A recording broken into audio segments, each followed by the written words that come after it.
और बड़ी खबर इस वक्त उत्तराखंड से। सीएम पुष्कर धामी ने एक्स पर एक पोस्ट किया है। मंदिर की अपनी विशिष्ट धार्मिक और सांस्कृतिक पहचान आत्मिक शांति और दिव्यता का अनुभव कराती है।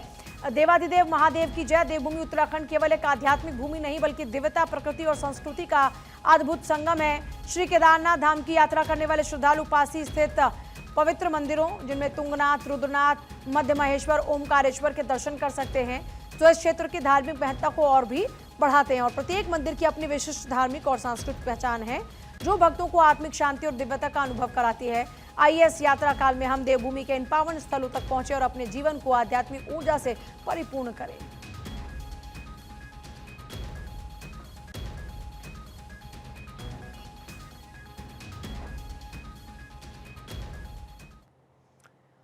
और सीएम पुष्कर धामी का एक्स पर post. Paonta Sahib Dehradun 4 lane highway गति, प्रगति और संभावनाओं की नई राह है। पांवटा साहिब देहरादून 4 लेन हाईवे पर पोस्ट किया है सीएम पुष्कर धामी ने। गति, प्रगति, संभावनाओं की नई राह। पांवटा साहिब से देहरादून को जोड़ने वाला 4 लेन मार्ग अब अपने अंतिम चरण में है। इस महत्वपूर्ण परियोजना के पूर्ण होने के बाद न सिर्फ आवागमन सरल होगा बल्कि औद्योगिक इकाइयों, पर्यटन स्थलों और व्यापारिक गतिविधियों को भी एक नई रफ्तार मिलेगी।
उत्तराखंड में चारधाम यात्रा 30 अप्रैल से शुरू होने जा रही है, जिसे लेकर प्रशासन ने तैयारियां पूरी की हैं।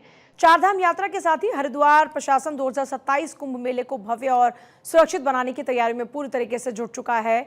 जिलाधिकारी कमिंद्र सिंह ने यातायात व्यवस्था को सुचारू बनाने के लिए सिडकुल से शिवालिक नगर, रानीपुर झाल, पुरानी गंग नहर, पतंजलि, सुभाषगढ़ और फेरूपुर तक विभिन्न मार्गों का स्थलीय निरीक्षण किया है।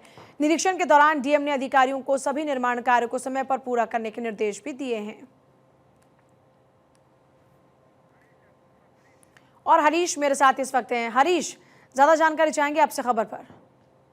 देखिए, कुंभ 2027 को लेकर के उत्तराखंड के जो मुख्य सचिव हैं, उन्होंने सभी एजेंसियों को, सभी विभागों को निर्देश दिए हैं कि 2027 के लिए जो नोडल अधिकारी नामित करने के निर्देश दिए हैं और सभी अधिकारियों को इस बात के निर्देश दिए हैं कि समिति गठन की जाए, सभी साधु संतों के साथ चर्चा और विमर्श किया जाए कि क्या कुछ व्यवस्थाओं का इंतजाम वहां पर किया जाना है और 7 दिन के भीतर सभी विभागों के नोडल अधिकारी नामित करने के निर्देश दिए गए हैं। इसके अलावा जो समिति और उप समितियां हैं उसका भी गठन किया जाए और साफ तौर पर मुख्य सचिव ने कहा कि कुंभ से संबंधित प्रस्ताव जो भी है, चाहे वो उत्तराखंड सरकार को लेकर के हो या फिर केंद्र सरकार को, उन प्रस्तावों को जल्द से जल्द भेज दे ताकि 2027 से पहले कम से कम 6 महीने पहले जो यात्रा तैयारियां हैं वो पूर्ण कर ली जाएंगी। और इसमें सबसे ज्यादा महत्वपूर्ण योगदान अखाड़ा परिषद के साधु संतों का होगा और उनके साथ विचार विमर्श किया जाना है। और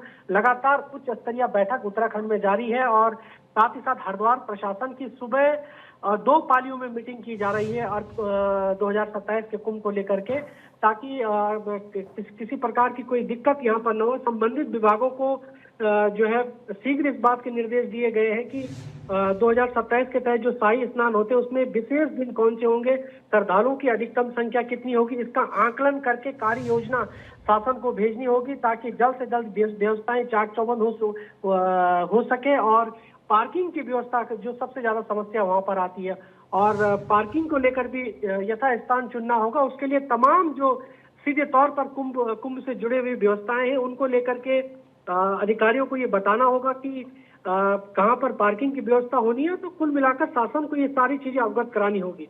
इसके अलावा आने वाले समय में कनेक्टिविटी बढ़ने से जो श्रद्धालुओं की संख्या है इसमें वृद्धि हो सकती है, क्योंकि जिस तरीके से प्रयागराज में हमने देखा करोड़ों की संख्या में लोगों ने वहां पर स्नान किया, ऐसे में यहाँ पर भी करोड़ों की संख्या में श्रद्धालु आएंगे और शासन प्रशासन की व्यवस्थाएं चाक चौबंद होनी चाहिए। खुद मुख्यमंत्री पुष्कर सिंह धामी ने संबंधित सभी उच्च अधिकारियों की बैठक ली है और सभी अधिकारियों को इस बात के निर्देश दिए हैं कि श्रद्धालुओं की संख्या का आंकलन, पार्किंग मूवमेंट, ये सभी प्रकार की योजनाएं तैयार करें और जो है 15 दिन के भीतर सभी व्यवस्थाओं को लेकर के जो आकलन स्थानीय स्तर पर तैयार किया जाना उसको मुख्यमंत्री कार्यालय को भेजे। इसके अलावा हरिद्वार क्षेत्र में जो कुंभ मेला क्षेत्र है वहां पर ऑडिटोरियम और सांस्कृतिक केंद्र कहां कहां पर बनाए जाने हैं, कांवड़ यात्राएं होनी है, धार्मिक आयोजनों कहां पर होंगे, ऐसे महत्वपूर्ण क्षेत्र उनको चिन्हित करके सभी शासन प्रशासन को बताना होगा ताकि वहां पर फोर्स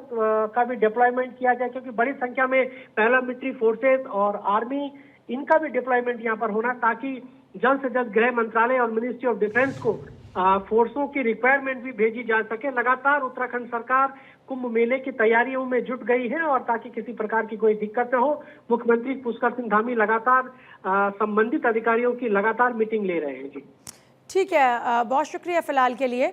बाकी खबरों पर भी आपसे लेंगे अपडेट, लेकिन इस भी जरा बता दें आपको कि उत्तराखंड की अगर बात करते हैं तो फिल्म शूटिंग के लिए उत्तराखंड पहुंचे यूट्यूबर अमित भड़ाना ने सीएम धामी से मुलाकात की और इस दौरान उनकी टीम के कई सदस्य भी साथ मौजूद रहे। मुख्यमंत्री के साथ देवभूमि की समृद्ध सांस्कृतिक विरासत, परंपराएं और प्रमुख पर्यटन स्थलों से संबंधित विभिन्न विषयों पर चर्चा हुई। मुख्यमंत्री ने राज्य की ओर से उन्हें उत्तराखंड की प्रतिष्ठित चारधाम यात्रा के लिए आमंत्रित भी किया, जिससे वो यहाँ की आध्यात्मिकता और प्राकृतिक सौंदर्य के बारे में लोगों को जानकारी दे पाए।